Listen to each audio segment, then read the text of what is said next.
Hello guys, welcome sa aking channel, and for today's video ay gagawa tayo ng carbonized rice hull na gagamitin natin sa ating soil mixture. So tara, samahan nyo ako and babalik kami after this video.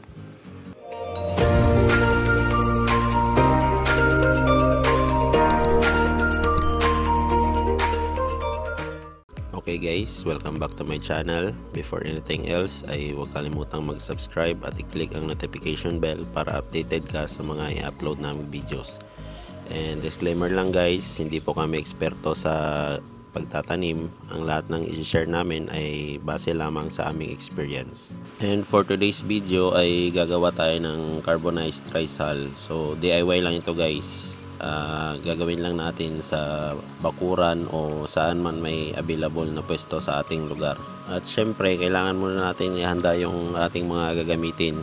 First is ang ipa ng palay o rice hull. So siguraduhin natin ito guys, huwag tayong gumamit ng basa. Ang second naman guys ay kakailanganin natin ng charcoal o uling. Ito yung gagamitin nating igniter o pangsindi. And gagamit din tayo ng krudo para pangsindi, para mabilis nating mapaapoy yung ating charcoal o uling. So dito namin siya lulutuin guys sa metal na palanggana. So kung mayroon kayong available na hindi nyo na ginagamit, pwede nyo gamitin yun para magluto ng carbonized rice hull. Okay guys, so ang una natin gagawin is maglalagay muna tayo ng ipa ng palay sa ilalim, para kung maluto ito is kakalat din siya sa ilalim.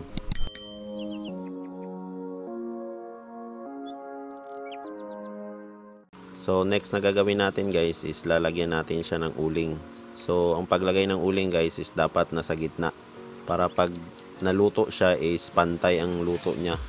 So aayusin lang muna natin para pag sinindihan natin mamaya is hindi siya kakalat.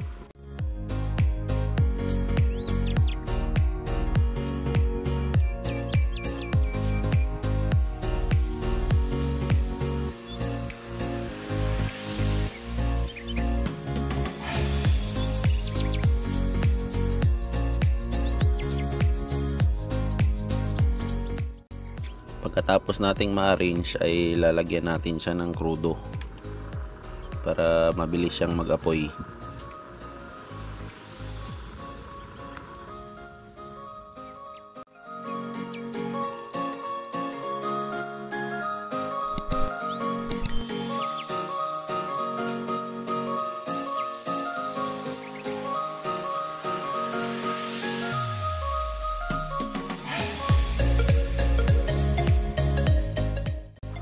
Habang pinapabaga natin yung uling guys ay lalagyan na natin siya ng rice hull sa paligid, para yung ibang rice hull ay dahan-dahan ng maluto.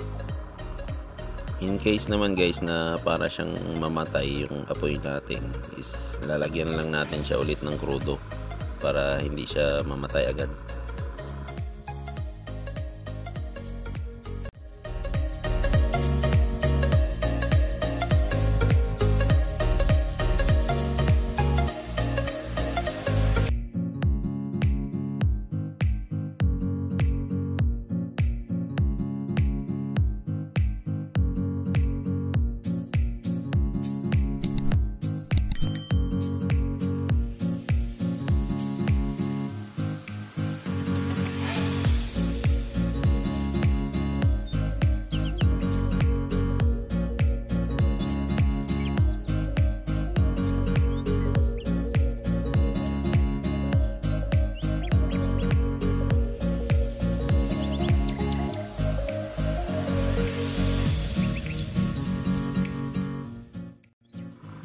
Pag sa tingin nyo guys ay nagbabaga na yung uling natin, is papaypayan natin siya para yung apoy niya is kakalat sa rice hull and dahan-dahan na siyang maluluto.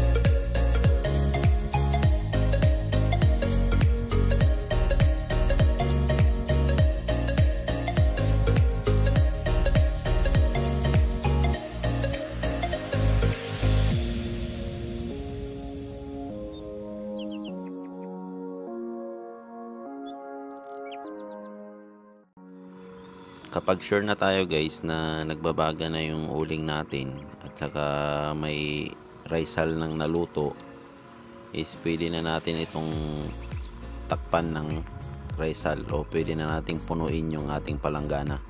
Ang paglagay nito guys ay dapat sa gilid lang, huwag nating tatakpan yung apoy natin or yung baga natin, kasi pag tinakpan natin yan is may tendency na pwede siyang mamatay kasi hindi makakasingaw yung kanyang usok.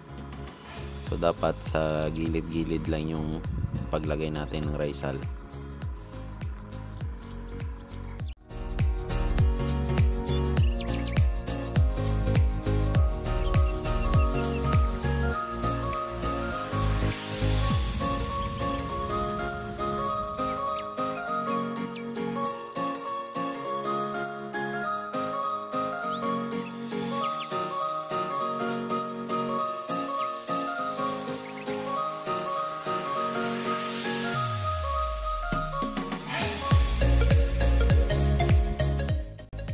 Pag okay na siya guys, ay hahayaan lang natin ito siya na maluto, and then babalik tayo after 2 hours.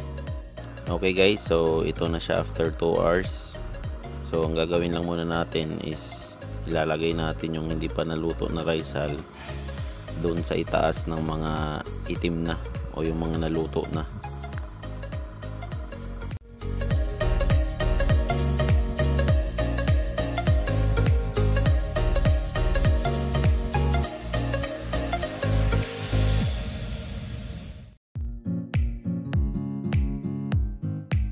After 3 hours naman guys, ay ito na siya. So repeat lang natin yung process, and be careful lang tayo kasi medyo mainit na ito siya. So pwede kayong gumamit ng maliit na pala or pang scrape lang para hindi kayo mapaso.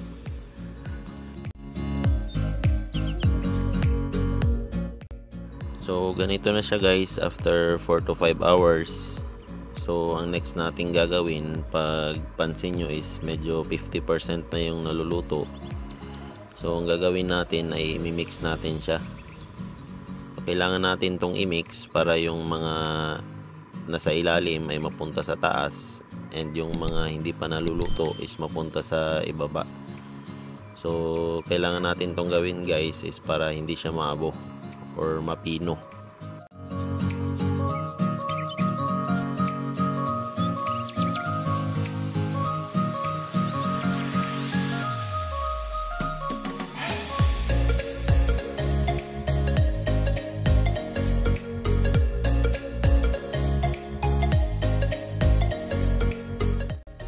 After nating ma-mix ay hahayaan lang ulit natin ito na maluto.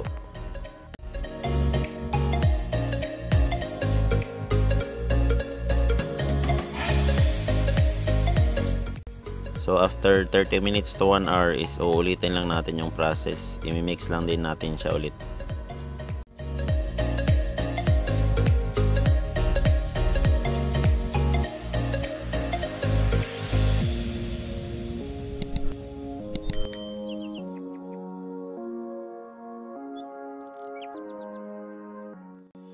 Okay guys, so luto na yung ating carbonized risal.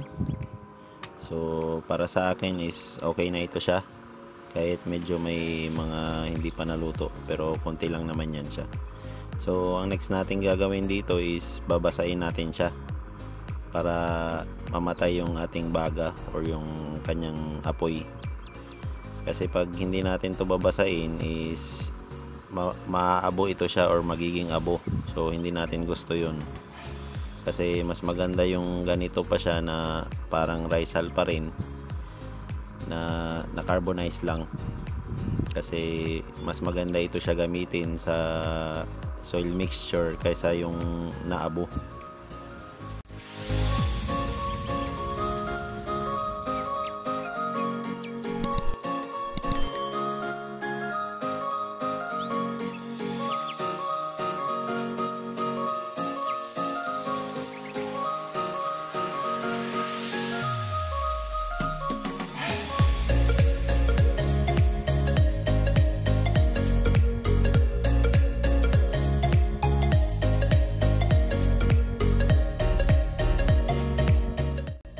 Ang last natin gagawin guys is kailangan natin to siyang ibilad. Kasi kung basa ito siya guys at hindi natin ibinilad is pwedeng magkaroon ng lumot or pwede siyang bahayan ng mga maliliit na insekto. So kailangan natin to siyang ibilad. Okay guys, that's it for today's video and don't forget to subscribe and see you in the next episode. Thank you for watching.